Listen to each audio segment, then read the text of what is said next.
गर्ने मान्छेलाई हामीले ज्याला दिइसकेपछि भोलि आइज हाम्रो घरमा काम गर्नमा त फेरि बोलाउँछ नि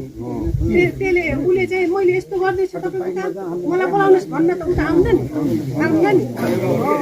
भएर तपाईँले गरेर देखाएपछि भोलि चाहिँ हामी आफै बोलाउनु परोस् त्यस्तो काम गर्दिनँ देशको त्यो दोषीले कारवाही पाएको छैन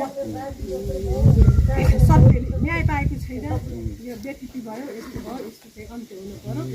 गाउँका समस्या त्यसपछि स्थानीय तहमा समाधान गर्नु त्यसपछि यो झुट्टा कुरा गरेर अर्काले गरेन भनेर दोष लाएर हामी चाहिँ अलिक तपाईँ नयाँ पार्टी आउनु भन्दैन हामीले चाहिँ पुरानालाई दोष पनि लाउँदैन आज हाम्रो 20 वर्ष पहिलाको पुरानो गाउँ कस्तो थियो अहिले कस्तो छ हो कि उहाँहरूले जति सक्नुभयो त्यति गर्नुभयो उहाँहरूको धरातलमा टेकेरै हामी अहिले उभिया छौँ बोल्या छौँ अहिले पुरानालाई दोष ल्याउन हामीले मिल्दैन तर आवश्यक नयाँ छ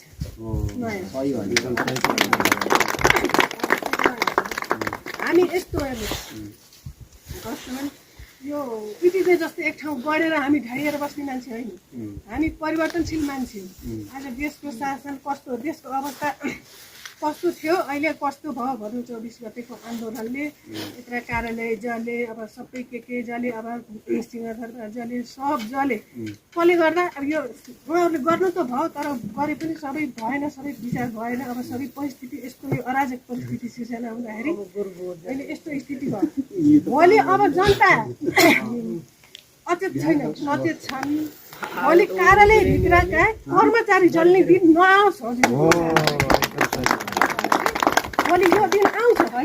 आउँछ अब जनता